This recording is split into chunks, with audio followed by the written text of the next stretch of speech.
I'm not gonna get hurt, am I? And whoa, dang it! This is gonna be one of those videos. Whoa, oh, whoa! It's just another day at the office for Jay Brewer. Hey, what, you act like you're gonna bite me? Hey! Basic, ow!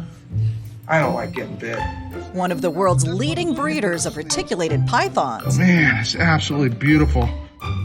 Normally, his reptile zoo in Fountain Valley is crawling with curious visitors. Oh, he does. It jumps. It's home not only to his snakes, but a myriad of wild and wonderful creatures. But the building has been empty much of this past year after being forced to close their doors. Whoa, Dark, you gotta stay in there a little bit. Still, somehow, he's managed to keep ahead of the enormous cost of upkeep every month to feed and house his extraordinary collection. Jay is no stranger to overcoming hardships. I was orphaned at 14. My mom died when I was 4. I had kind of a bumpy life, and in that life, I kind of didn't like going to school, so I avoided it as much as I could, which was partially because I did so poorly, and I don't like, who likes to do things that they're not good at? Jay was extremely bright, but wasn't getting the right support at school.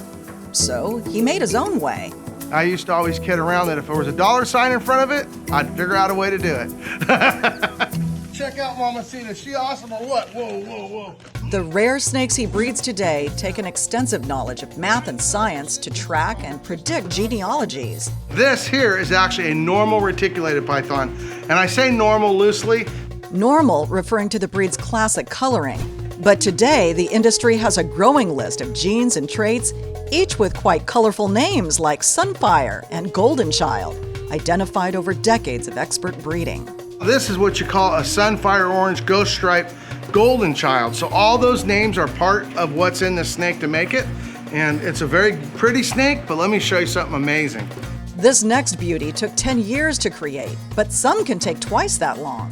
So now we're looking at that orange ghost stripe and albino and Sunfire, and bam, we've got this exact, it looks completely different because we added 2 different genes. We took away one gene and added a different gene. And so that's what I mean by paintings. And some of them turn out not as pretty as others, but they're all beautiful in one way or another. Jay works with naturally occurring animals, so no genetic engineering. Can you taste the color? This is actually what you call a cow, because cows come in different with the black and white typically, but this is actually has other colors mixed in. It has a lot of genes in it. It actually has some of our founder genes called titanium in it, because it's a citron, it's a golden child, it's actually a head orange ghost stripe, and it's a phantom, and it's all that combined into one snake, and what you got is an explosion of color. Figuring out which genes will pass takes extensive research, careful calculations, and a lot of patience. There's 2 kinds of genes. One's called recessive and one's called dominant. And then there's actually another gene called codominant. So codominant means that if you breed them together, you get a super form. Dominant means you only get one form, so it's like really complicated. Jay's team was the first in the world to produce this motley golden child pied. It took extra genes to get the white over the top, and we worked real hard to get the white color to be, sometimes these are all connected and just looks like a dark snake with a white belly. And but with the extra genes, we're able to make it not only high white, but even white-headed. And we took it one step further, and I'll show you that snake. We started with a snake that had no white going over the top, only a white belly.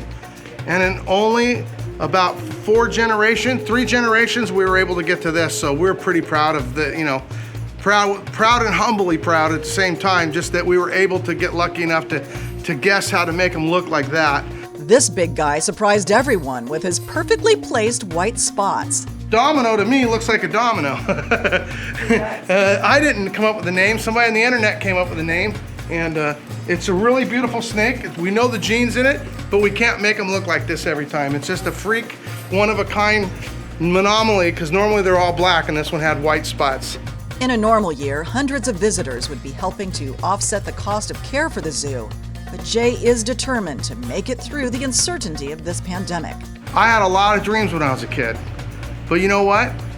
I couldn't even dream even close to as far as having my own zoo, and having people coming to look at things and making animals never been seen before. And so I use the term living the dream literal. To visit the Reptile Zoo in person, call or check the website to make sure they're back in business. Meanwhile, you can find Jay on social media. His Instagram handle is Jay Prehistoric Pets, or find him on Facebook at the Reptile Zoo. I think he might be taking a selfie. Whoa! People ask when you know a snake wants to bite you. That's it. For Slices, this is Valerie Starn reporting.